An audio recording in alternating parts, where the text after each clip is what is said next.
সুপ্রিয় দর্শক, আসসালামু আলাইকুম। আপনাদের সবাইকে স্বাগত জানাচ্ছি এখনকার আলোচনায়। আপনাদের সঙ্গে আছি আমি সিরাজুল ইসলাম। দর্শক, একটা ভালো খবর দিয়ে শুরু করি আজকের আলোচনাটা। সেটা হচ্ছে ইরান বিরাট একটা বড় গ্যাস ক্ষেত্র আবিষ্কার করেছে নতুন করে। অর্থাৎ নতুন করে ইরান গ্যাসের একটি খনি পেয়েছে। সেই খনিতে বিপুল পরিমাণে গ্যাস আছে যা উত্তোলন করা যাবে। এদিকে আমেরিকা তো ইরানের উপরে ব্যাপক নিষেধাজ্ঞা দিতে যাচ্ছে, সোমবার এই ঘোষণা দেবে। এই প্রেক্ষাপটেই ইরানের জাতীয় নিরাপত্তা পরিষদের সচিব মেজর জেনারেল মহসিন রেজাই তিনি সুস্পষ্ট করে বলেছেন, যদি হরমুজ প্রণালীতে মার্কিন ব্লকেড অব্যাহত থাকে তাহলে এক ফুটা তেলও এই হরমুজ প্রণালীতে পরিবহন করতে দেওয়া হবে না। তারপরে একদম টোটালি কলাপস করে দেবে।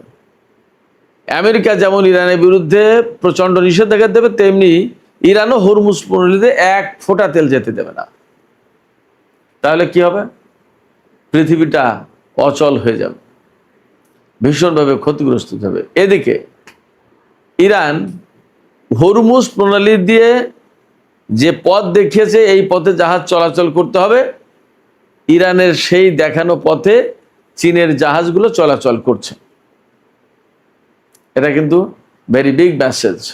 ইরান এবং আমেরিকার মধ্যে যখন প্রচণ্ড রকমের উত্তেজনা, বিশেষ করে নিষেধাজ্ঞা, নতুন নিষেধাজ্ঞার ব্যাপার নিয়ে, তখন ইরানের পররাষ্ট্রমন্ত্রী আব্বাস আরাকচি বলেছেন, ইরানের সাথে আলোচনায় বসা ছাড়া আমেরিকার সামনে কোনো দ্বিতীয় বিকল্প, কোনো পথ খোলা নেই।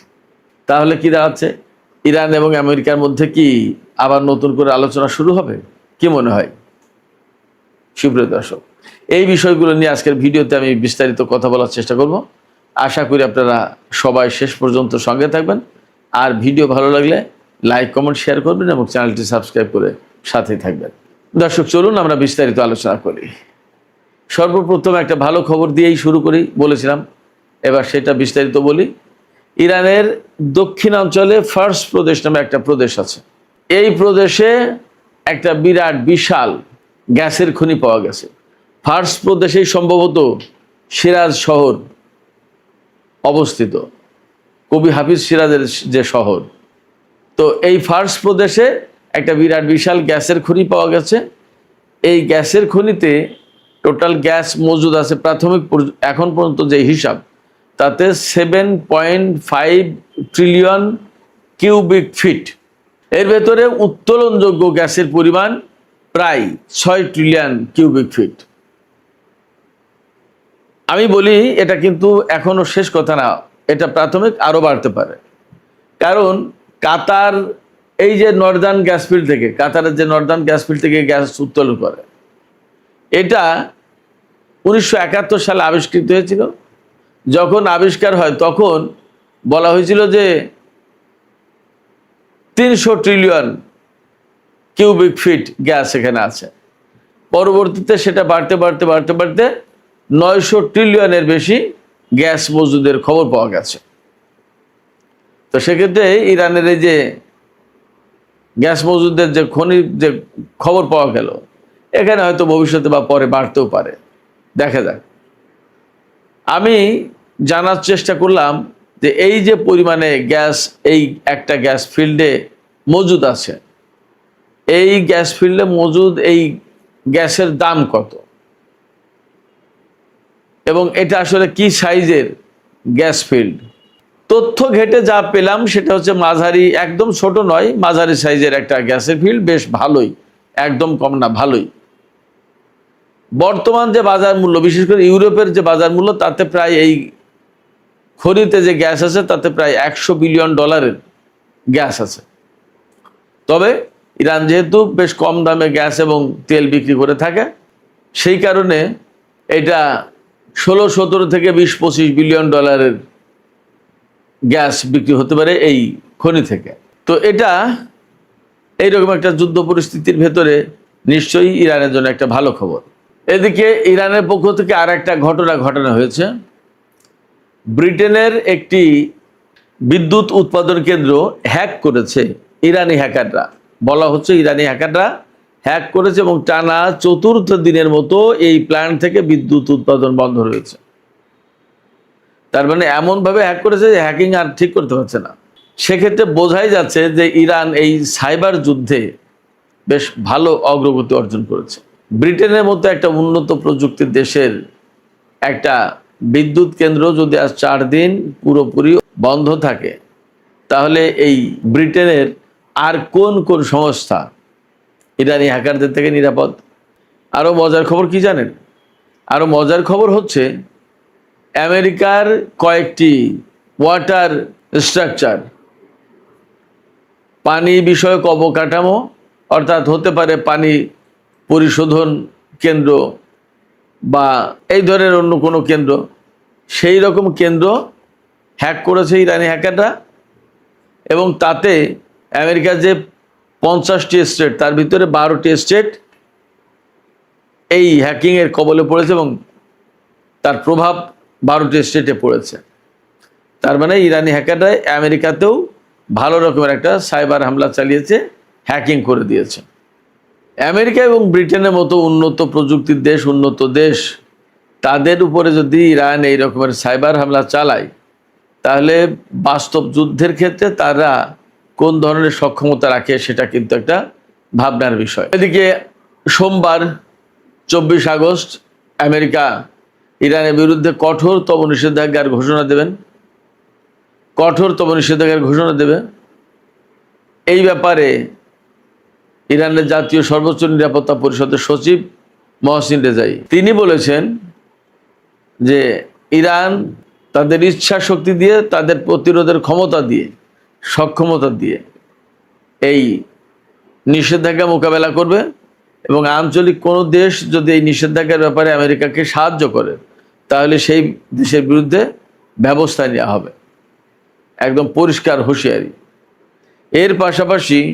এর পাশাপাশি তিনি বলেছেন, হরমুজ প্রণালীতে যদি মার্কিন ব্লকেড অব্যাহত থাকে, তাহলে ইরান হরমুজ প্রণালী দিয়ে 1 ফোঁটা তেল পরিবহনের সুযোগ দেবে না। মহসিন রেজাই এই কথা বলছেন এবং ব্লকেডকে আমেরিকার সাথে রিলেট করছেন এই কারণে যে আমেরিকা যখন যুদ্ধে না পেরে ইরানের উপরে নিষেধাজ্ঞা চাপিয়ে দিচ্ছে এবং নিষেধাজ্ঞার মাধ্যমে ইরানকে শাস্তি দেবে বলে ঠিক করেছে, তখন মহসিন রেজাই বলছেন যে হরমুজ প্রণালীতে ব্লকেড যদি না তুলে নেয়, তাহলে 1 ফোঁটা তেলও যেতে দেওয়া হবে না। তার মানে ইরান পাল্টা ব্যবস্থা নিল।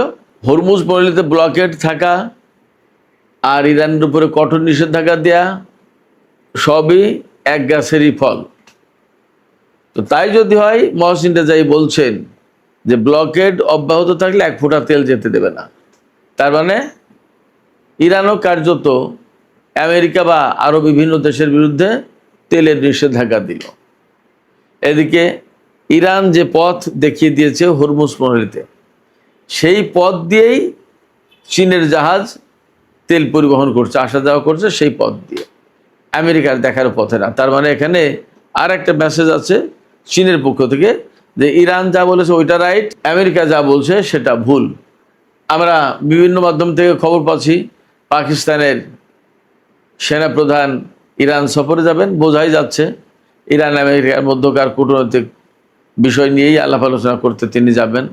তবে এই জায়গায় আমি একটা কথা বলে রাখি, ইরানের পররাষ্ট্রমন্ত্রী সাইয়েদ আব্বাস আরাকচি তিনি সুস্পষ্ট করে বলেছেন, আমেরিকার সামনে আলোচনা করা ছাড়া আর কোনো বিকল্প পথ নেই। তার মানে আমেরিকা ইরানের উপর যে নিষেধাজ্ঞা চাপিয়ে দিতে চায় এবং আরও অনেক কিছু করে ইরানকে কোণঠাসা করতে চাই, সেগুলো করে কিছুই হবে না, কিছুই পারবে না। আব্বাস আরাকচি আর একটা কথা বলেছেন, তিনি বলেছেন ইরানের কাছে যুদ্ধে হেরে আমেরিকা এমন বেপরোয়া আচরণ করছেন। কি সেই বেপরোয়া আচরণ? সেই বেপরোয়া আচরণ হচ্ছে ইরানের বিরুদ্ধে কঠোরতম নিষেধাজ্ঞা আরোপের চেষ্টা। তবে ইরানের সব পক্ষ থেকে, সব পর্যায় থেকে একটা কথাই বলা হচ্ছে, আমেরিকা যত কঠিন নিষেধাজ্ঞা আরোপ করুক না কেন, বাস্তব কথা হচ্ছে ইরানের জনগণ, ইরানের সামরিক বাহিনী এই ধরনের নিষেধাজ্ঞা দেখে অভ্যস্ত, এই ধরনের নিষেধাজ্ঞা মোকাবেলা করে অভ্যস্ত। অতএব আমেরিকা যত যাই কিছু নিষেধাজ্ঞা দিক না কেন, ইরান সেটা মোকাবেলা করতে পারবে। আমেরিকা এবং ইরানের মধ্যকার যুদ্ধের বর্তমান যে পরিস্থিতি, তাতে সত্যিকার অর্থেই সামান্য একটু কাজ বাকি। অর্থাৎ ইরান যদি এখন যে শক্ত অবস্থান আছে এই শক্ত অবস্থান ধরে রাখতে পারে, আর কিছুদিনের ভিতরে অবশ্যই আমেরিকাকে নতজানু হতে হবে। তাদেরকে তেল নেওয়ার প্রয়োজন আছে, তাদের সারা বিশ্বের কাছে জবাবদিহি করার প্রয়োজন আছে। আজ নয় কাল, কাল নয় পরশু করতেই হবে জবাবদিহি। চেপে ধরবেই ডোনাল্ড ট্রাম্পকে, তখন কি করবে? অতএব তেলের বাজারে হাহাকার তো পড়েছে, তেলের দাম বেড়েই চলেছে, কিন্তু যদি সত্যিকার অর্থে বিশ্ব অর্থনীতি ম্যানেজ করে নিতে হয়, তাহলে তেলের দাম কমাতে হবে, তেলের সাপ্লাই বাড়াতে হবে। এই তেলের দাম কমাতে হবে এবং তেলের সাপ্লাই বাড়াতে হবে। এই দুটো কাজ করতে গেলে অবশ্যই ইরানের সাথে একটা আপোষ সফায় আসতে হবে। আর আপোষ সফায় আসতে হলে ইরানের সুবিধা দেখতেই হবে। তো সেই কাজের জন্য আমি মনে করি যে ইরান যদি আর কিছুদিন তার এই শক্ত অবস্থান ধরে রাখতে পারে, তাহলে এই সফলতা একেবারে অসম্ভব কিছু না। সুপ্রিয় দর্শক, আজকের আলোচনা এখানে শেষ করতে চাই। আলোচনা শেষের আগে আমি আপনাদের কাছে জানতে চাই মতামত, যে আমেরিকা ব্লকেড দিয়ে রেখেছে এবং নিষেধাজ্ঞা ইরানের উপর আরোপ করবে। এই প্রেক্ষাপটে মহসিন রেজাই বলেছেন যে আমেরিকা যদি ব্লকেড অব্যাহত রাখে হরমুজ প্রণালীতে, অর্থাৎ ব্লকেড দিয়ে রাখে, তাহলে ইরান এমন ব্যবস্থা নেবে যার প্রেক্ষাপটে এক ফোঁটা তেলও আর পরিবহন করা যাবে না হরমুজ প্রণালী দিয়ে। প্রশ্ন হচ্ছে, বা আপনাদের কাছে মতামত যেটা জানতে চাইছি সেটা হচ্ছে যে মহসিন রেজাইর এই বক্তব্য ইরান বাস্তবায়ন করতে পারবে কিনা, অর্থাৎ হরমুজ প্রণালীতে এক ফোঁটা তেল পরিবহন হবে না ইরান যদি অনুমতি না দেয়। এইরকম একটা প্রেক্ষাপট কি তেহরান সৃষ্টি করতে পারবে, ধরে রাখতে পারবে? আপনাদের মতামত জানিয়ে কমেন্টে লিখুন। আর ভিডিও ভালো লাগলে লাইক কমেন্ট শেয়ার করবেন এবং চ্যানেলটি সাবস্ক্রাইব করে দর্শক সাথেই থাকবেন। আমাদের আজকের পর্যালোচনার বিষয় হচ্ছে বিরাট সুখবর পেল ইরান, অলৌকিক ঘটনাই বটে। থাকুন দর্শক আমাদের এই আলোচনায়। আপনাদের প্রশ্ন এবং মতামতগুলো ইউটিউবের কমেন্ট বক্সে গিয়ে লিখুন। ইরানের জন্য বিরাট আকাশ স্পর্শী একটা সুখবর। এই মুহূর্তে এরকম সুখবর বাংলাদেশের প্রয়োজন ছিল, কিন্তু আমরা সাম্প্রতিক সময়ে কোনো সুখবর পাচ্ছি না বা সুখবরের আলামতও দেখছি না। যাই হোক, ডোনাল্ড ট্রাম্পের অবস্থা একেবারে নাজুক। অন্যদিকে ইরান যুদ্ধক্ষেত্রে যেমন শক্তিশালী অবস্থান তৈরি করেছে, সারা পৃথিবীতে বিস্ময় তৈরি করেছে তার পরাশক্তি দিয়ে, অন্যদিকে আমরা দেখতে পাচ্ছি যে অলৌকিকভাবে এমন কিছু ঘটছে যেগুলো আসলে বিস্ময় তৈরি করেছে বিশ্বের মানুষের মধ্যে। তো আজকের খবরটি এরকমই। আমাদের এই মুহূর্তে যে সংকট ভয়াবহ আকার ধারণ করেছে আমাদের দেশে, আমাদের নাগরিকরা জ্বালানি সংকটে ভুগছে, বিশেষ করে বিদ্যুৎ এবং গ্যাস সমস্যা ভয়াবহ আকার ধারণ করেছে।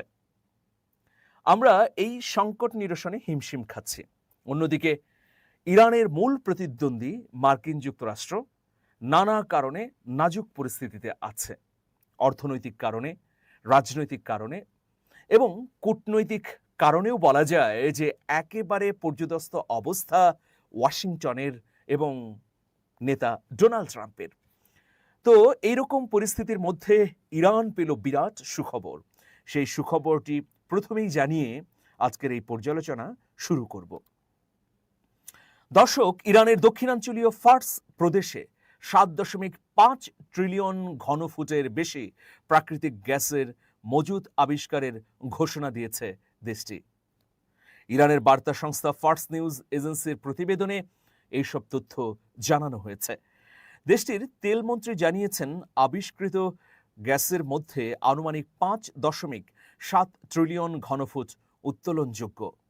এই পরিমাণ গ্যাস দেশটির দক্ষিণ পার্স গ্যাস ক্ষেত্রের একটি ধাপ থেকে প্রায় 15 বছর ধরে উৎপাদিত গ্যাসের সমপরিমাণ। এটা বিশাল ব্যাপার যে 15 বছর ধরে একটি কূপ থেকে যেভাবে নিরন্তরভাবে গ্যাস উৎপাদিত হচ্ছে, ঠিক একইভাবে এই নতুন ক্ষেত্রটি থেকে গ্যাস পাওয়া যাবে। তিনি আরও জানান, মানে ইরানের তেলমন্ত্রী জানাচ্ছেন যে নতুন আবিষ্কৃত গ্যাস ক্ষেত্রে উল্লেখযোগ্য পরিমাণ গ্যাস কনডেনসেটও রয়েছে। গ্যাস ও কনডেনসেট মিলিয়ে এই মজুদের আর্থিক মূল্য $10 বিলিয়ন বেশি বলে উল্লেখ করেছেন তিনি। ইরানের তেলমন্ত্রী বলেছেন, এই আবিষ্কারের জন্য সম্পদের নতুন উৎস তৈরি করবে ইরান। তার মতে নতুন গ্যাসের মজুদ ইরানের জ্বালানি খাত ও অর্থনীতিতে গুরুত্বপূর্ণ ভূমিকা রাখতে পারে। এর আগেও বিভিন্ন সময়ে ফার্স প্রদেশে বেশ কয়েকটি বড় গ্যাস ও তেল ক্ষেত্রের সন্ধান পাওয়ার আনুষ্ঠানিক ঘোষণা দিয়েছিল ইরান। প্রিয় দর্শক, বুঝতেই পারছেন ইরানের এই আকাশ স্পর্শী যে সাফল্য, যে সুখবর, এটা নিঃসন্দেহে অলৌকিক একটা ব্যাপার। আমি একজন বিশ্বাসী মানুষ হিসেবে মনে করি এটা আল্লাহর রহমত। যখন সমগ্র বিশ্বে গ্যাস, বিদ্যুৎ এবং জ্বালানির ভয়াবহ সংকট, হরমুজ প্রণালী দিয়ে তেলবাহী জাহাজ এবং ট্যাঙ্কারগুলো নির্বিঘ্নে চলাচল করতে পারছে না, অন্যদিকে পরাশক্তি মার্কিন যুক্তরাষ্ট্র অর্থনৈতিক যুদ্ধ ঘোষণা করেছে তেহরানের বিরুদ্ধে, তখন ইরানের একটি প্রদেশে এই যে বিপুল পরিমাণ প্রাকৃতিক সম্পদ পাওয়ার খবর আমরা পাচ্ছি, এটা অবশ্যই কাকতালীয় কোনো ব্যাপার নয়, বরং অলৌকিক একটি ঘটনা। বরং এটি এই যোদ্ধা জাতির জন্য একটা রহমত স্বরূপ। আমি এরকমটি মনে করছি। প্রিয় দর্শক, এই যে বিরাট সুখবর, এই সুখবরকে উদযাপন করবে তেহরান, এমনই ঘোষণা দিয়েছেন ইরানের স্পিকার আব্বাস আরাঘচি। তিনি বলেছেন যে এই ধরনের বিরাট সুখবর পাওয়ার পর পুরো জাতির উদযাপনের প্রয়োজন আছে। আপনারা জানেন যে মুজতবা খামেনি এই যুদ্ধটির নির্দেশনা দিচ্ছেন একটি গোপন জায়গা থেকে, এবং তিনি সম্পূর্ণভাবে মধ্যযুগীয় পন্থায় মানে নেগেটিভ কিছু নয়, এটা হচ্ছে এমন একটা পন্থা প্রচলিত প্রযুক্তি, কারিগরি, সকল ব্যবস্থাপনার বাইরে একেবারে সনাতনী পদ্ধতিতে মুজতবা খামেনি তার যোদ্ধাদের সঙ্গে, তার প্রশাসনের কর্তাব্যক্তিদের সঙ্গে এবং রাষ্ট্রের প্রেসিডেন্ট সহ গুরুত্বপূর্ণ দায়িত্বপ্রাপ্ত ব্যক্তিদের সঙ্গে তিনি যোগাযোগ করছেন। এরকম একটা সুখবরের মধ্যে ইরানের সর্বোচ্চ নেতা মুজতবা খামেনির পক্ষ থেকেও একটি বার্তা দেওয়া হবে জাতির উদ্দেশ্যে, এরকমই তথ্য পাওয়া যাচ্ছে ইরানের রাষ্ট্রীয় সংবাদ সংস্থাগুলোর কাছ থেকে। তো প্রিয় দর্শক, আমরা দেখতে পাচ্ছি হরমুজে পূর্ণ নিয়ন্ত্রণ রেখেছে তেহরান। অন্যদিকে আরেকটি সুখবর রয়েছে, এই সুখবরও আপনাদেরকে জানাতে চাই। সেটা হচ্ছে, আপনারা নিশ্চয়ই ইতোমধ্যে জেনেছেন যে পাকিস্তানের সেনাপ্রধান জেনারেল আসিম মনির তিনি সোমবার মানে রাত পেরুলেই তেহরান সফর করবেন।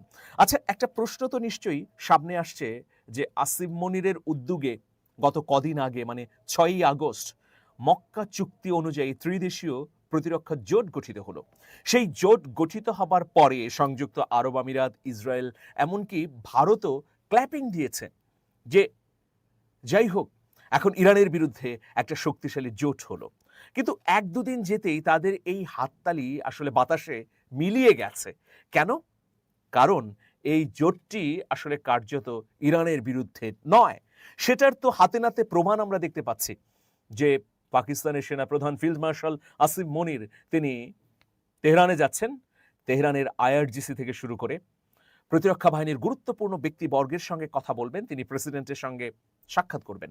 তো এটি অত্যন্ত গুরুত্বপূর্ণ। অনেকে ধারণা করছেন যে মক্কা চুক্তি স্বাক্ষরিত হবার পর এই ত্রিদেশীয় চিন্তাভাবনা, এই জোটের আকার, এর পরিধি এবং ভবিষ্যৎ কর্মপন্থা নিয়ে তেহরানের গুরুত্বপূর্ণ সামরিক কর্মকর্তাদের সঙ্গে পাকিস্তানের সেনাপ্রধান কথা বলবেন, এটা কিন্তু জানা যাচ্ছে।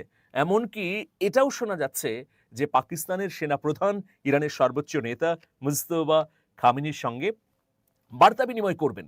সেটা কিভাবে হতে পারে? চিঠি চালাচালের মাধ্যমে হতে পারে, সেটা প্রকাশ্যে সরাসরিও হতে পারে। তবে এই ধরনের খবরও কিন্তু ছড়াচ্ছে প্রিয় দর্শক। তো আমরা দেখতে পাচ্ছি যে ইরান সামগ্রিকভাবে একটা সুবিধাজনক পরিস্থিতির মধ্যে রয়েছে, সেটা কূটনীতির ক্ষেত্রে বলি, অথবা প্রাকৃতিক সম্পদের ক্ষেত্রে বলি, অথবা যুদ্ধক্ষেত্রে বলি না কেন।